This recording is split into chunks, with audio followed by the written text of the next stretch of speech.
인터넷 검색 엔진과 디지털 소비자 권리의 행사. 디지털 시대에는 개인의 모든 활동 흔적이 디지털화될 수밖에 없다. 그리고 디지털화된 정보는 영구적으로 남게 되고, 이는 다시 검색 엔진 등을 통하여 쉽게 노출된다. 이러한 사정 하에서 점차 무소불위의 권력자로 변모하는 인터넷 검색 엔진과 이를 이용하는 디지털 소비자와의 합리적인 이해 조정 문제는 점차 중요한 이슈가 되고 있다. 매시간 엄청난 디지털 정보가 생산되는 정보의 홍수 시대에 있어서 검색 엔진이 가지는 역할과 기능은 실로 막강하다. 왜냐하면 검색 엔진을 통하여 검색되지 아니한 자료는 디지털 공간의 미화로 전락하게 되고, 이 경우 그 자료는 실질적인 가치를 거의 상실할 가능성이 높기 때문이다.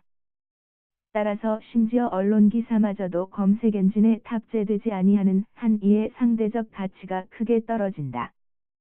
디지털 시대의 인터넷 검색 엔진은 소위 빅브러더라 아니할 수 없다. 이를 상대하는 디지털 소비자로서는 이러한 현상을 심각하게 우려할 수밖에 없다. 이런 사정 하에서 실제 현실화되고 있는 문제점 중에 하나가 개인정보의 노출로 인한 개인 프라이버시 권리 침해라고 할 것이다. 이제는 개인의 평가 등이 거의 디지털 정보에 의하여 이루어지고 있는 것이 현실이다. 과거에 자신에 관한 디지털 정보가 잘못된 경우에 이를 수정, 삭제해야 할 경우가 자주 발생될 수 있다. 이 경우 디지털 소비자의 자기정보 결정권은 당연히 일정한 범위 내에서 인정돼야 한다. 물론 일단 인터넷상으로 노출이 되면 더 이상 개인 전속적인 정보가 아니라 공공의 정보로 변환되어 더 이상 개인의 자기정보 결정권의 행사 대상이 될 수 없다는 주장도 제기되고 있다. 물론 이 주장 역시 일면 타당성을 가진다.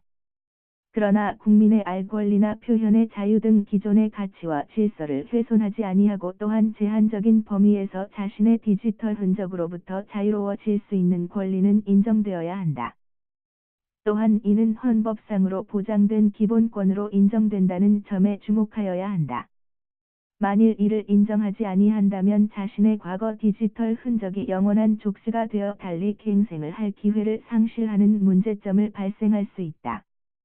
예를 들어보면 심지어 죄를 짓거나 경제적으로 파산을 한 경우에도 복권제도나 회생제도를 통하여 새로운 삶을 살아갈 기회를 제공받는다.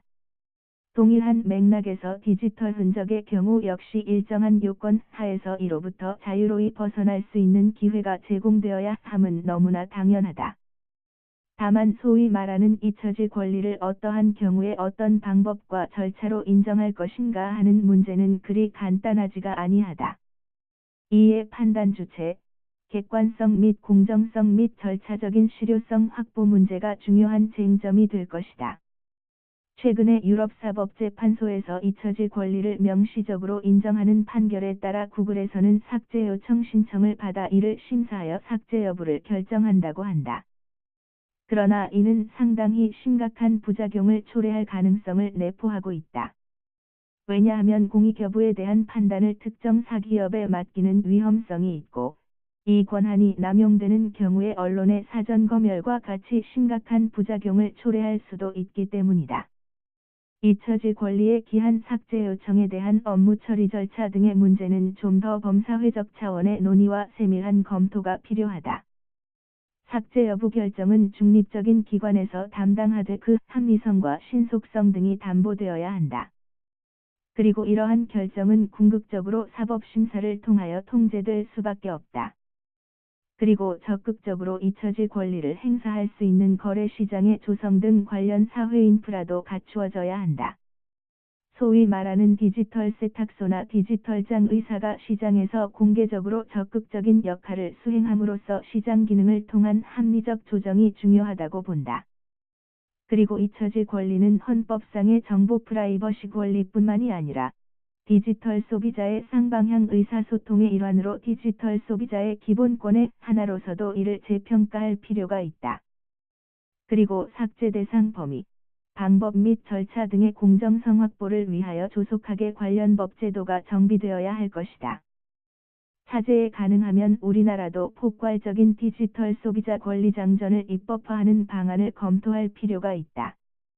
이제는 디지털 소비자 기본권에 대한 인식을 제고하고 나아가 이에 대한 구체적인 가이드라인의 설정이 필요한 시점이 아닐까?